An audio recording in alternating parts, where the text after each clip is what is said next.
Good morning. So I wasn't here yesterday, but I had my life was chaos yesterday. Okay, like complete chaos. So I had some stuff to do yesterday morning. My daughter had her wisdom teeth taken out about a month ago, and she was having anyway, she's having a lot of pain, so we had to go to the oral surgeon and get that figured out. And then while I was at the grocery store, after leaving the oral surgeon, I get a call from the high school that somebody, not going to mention any names, Leonidas, was sick and puking everywhere.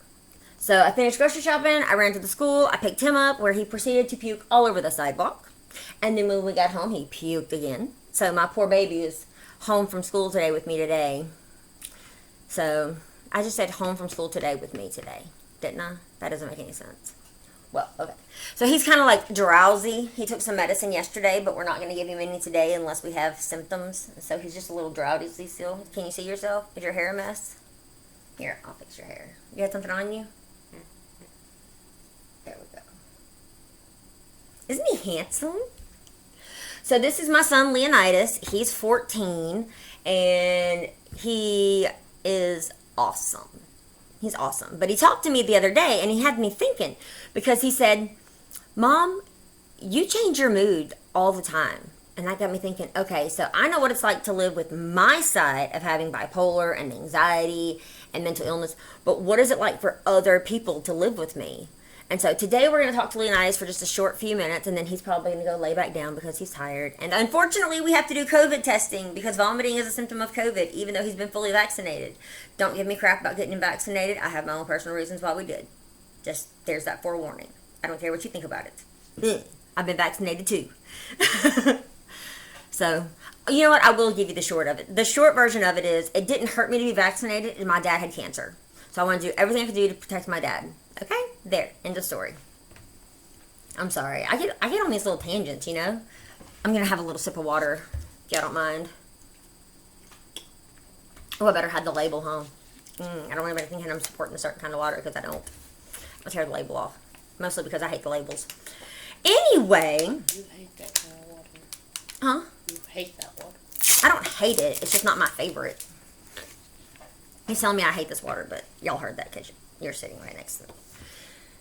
So I told him that no matter what he says today, I just want him to be honest, that we won't even talk about it once this video is over, because I want to have his real perspective of what it's like to live with me, because as his mom, as, you know, a person with bipolar disorder, as a person who has anxiety, what is it like to experience living with that person?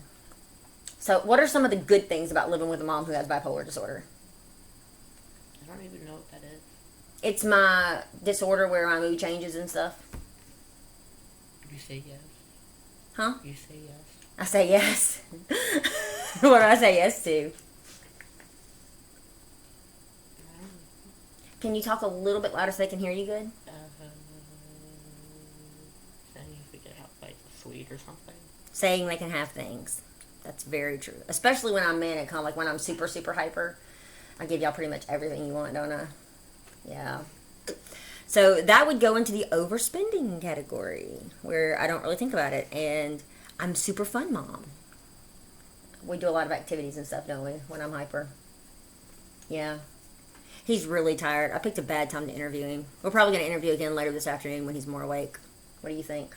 Do it again then?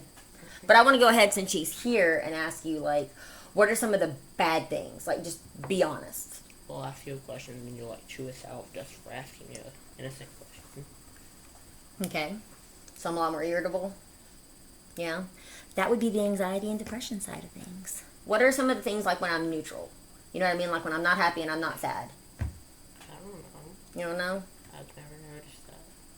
Huh? I've never noticed it. He's never noticed it, so it must be kind of bland and boring. So, what are some of the really bad things about living with a mom who has bipolar disorder? Do you remember some of the really bad stuff? You're mean. I'm mean, yeah. I can be really mean. Have I ever had to go away? No. I've never been in the hospital? Not that I know. Remember? No. When y'all had to stay with Dad and I was in the hospital. Then again, we probably just told you I had to go away to get better, didn't we? Yeah. Well, I was in the hospital. That was years ago. No, it was only 2 years ago. I've been in the hospital 7 times.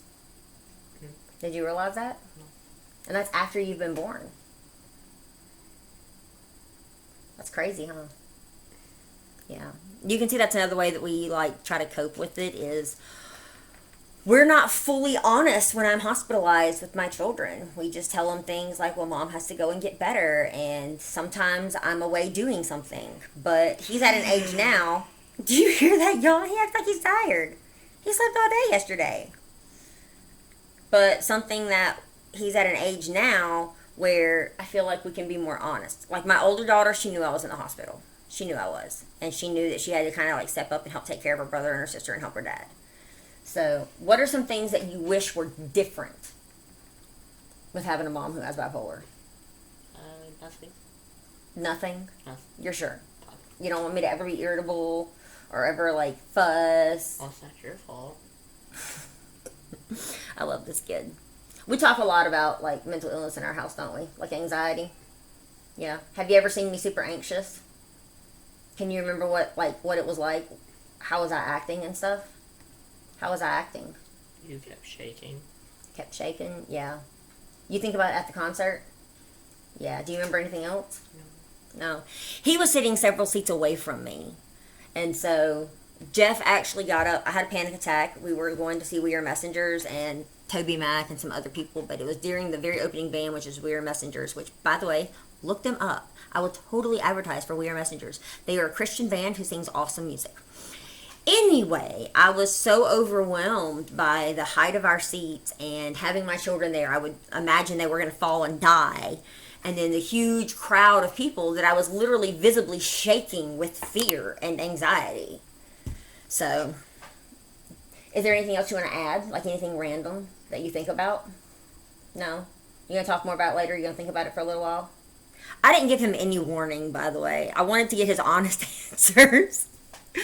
And so later on, we'll probably get some more information just because, well, he'll be more alert and awake. Do you want to go lay down for a few minutes? Okay, go lay down, sweetie. I'm going to move to the center of my seat now. We moved. We're not at my desk. Now we're in front of my coffee cabinet, which y'all have seen. Just see how the t-shirt's hanging? That's because my latest obsession is doing vinyl. I got a Cricut, and I do a lot of vinyl shirts now. Can I eat something now?